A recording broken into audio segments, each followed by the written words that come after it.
All right, Spencer wanted me to post a throwback to my epic deadlift fail after cutting this spring, so stick around to the end of the video. You'll see the full clip. So, little physique update. I haven't done one in a while. This was me a couple weeks ago at 185 pounds. This was me at 176 pounds after cutting this spring. And there's a shot of me at 236 pounds, peak fatness after back surgery. All right, so on to deadlift day, starting with deficit deadlifts, 3.5-inch deficit. So big deficit for me. If you go back and watch or even at the end of the video, watch the epic deadlift fail there, you'll see, normally I do like a really stiff leg style deadlift. So working at the deficit, I have no choice but to get my hips lower. That's what I'm trying to work on here, getting the hips a little bit lower, driving off the floor. Off the floor is my weakness. These deficits at 3.5 inch, I wasn't sure if they would fatigue the lower back more than a normal height deadlift, but it actually feels better on my lower back because of the fact that I have to drop the hips more. Really feel it insanely hard in the glutes. Here we go for 322 by 5. Insane glute workout. Glutes were just on fire by the end of this, which is good. That's what I want to do. A little less stress on the lower back, more stress in the glutes, and also because I'm having to bend down and drive up, I'm getting more quad activation as well.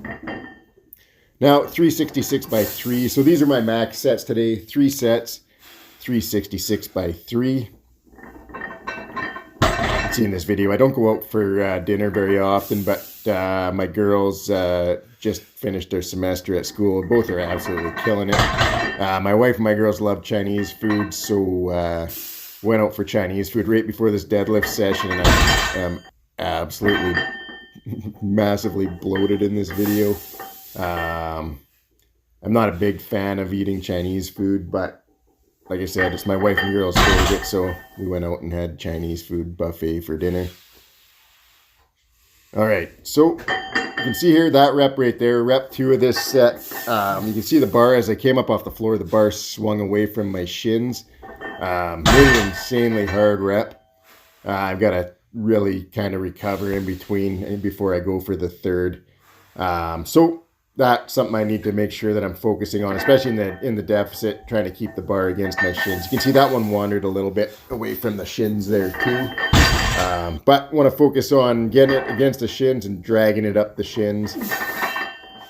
So this is the third set. Overall, I was happy with how the bar moved. 366 in a 3-inch deficit. Last week I peaked at 345, I believe.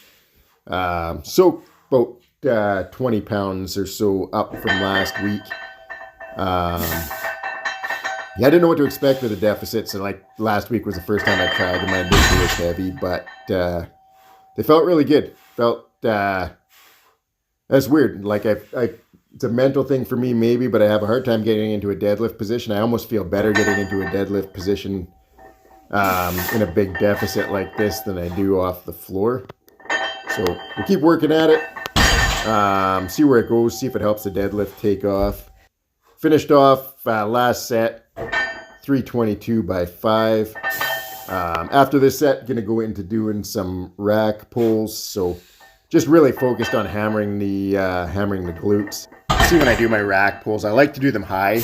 A lot of people don't like high rack pulls. I think they're a waste of time. But the thing when you do them, starting right at the top of my knees, you have no choice but to use basically all glutes to get the bar moving, and then you just drive through with your glutes to lock out. So and then too, just nervous system wise, it lets me feel some heavy weights, but the big focus is just it's all in the glutes with the high pulls here. So you see right at the top of my knees, 440 for 3. This is my first set, just getting warmed up for the rack pulls.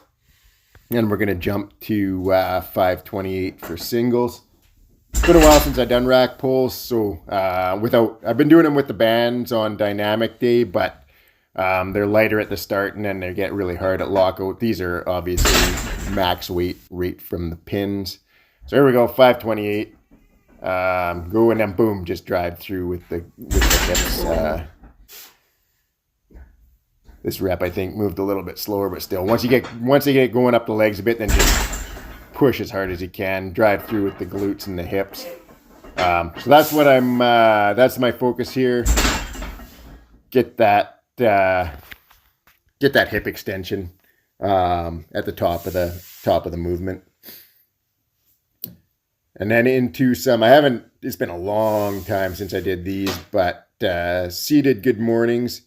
It's funny, my max squat is 371 right now. This was only 150 pounds, but after doing 2 days ago, I did this, worked up to 700 pounds on leg press, and then doing the deficit deadlifts and the rack pulls. My glutes were so fried, I could barely sit down on the box here with 150 pounds. Felt substantially heavier than it was. But I'm going to start incorporating these on deadlift day. It's going to be a bit of a different deadlift day than what I've been doing in the past, which was just a lot of deadlift volume off the floor. Next week, I'll throw the leg presses back in. Today, I just, like I said, maxed out the leg presses 2 days ago, so I didn't want to hit them again right away here. And then finished off with some hamstring curls on the cable machine. So just using a tricep strap, high reps, 22 reps. I won't show you the whole set, but if you don't have any other way to do hamstring curls, this actually works really, really well.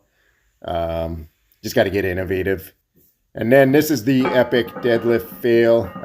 This is by far the scariest moment I've had in my life at the gym. This is the part that wasn't in the shorts. So crashed hard, hit my back, center of my back on the leg of the bench and smashed my head on the box squat bench behind. Had a goose egg the size of a tennis ball on my head. Scary moment. Thankfully, I was okay. That's it for the workout. Have a great night.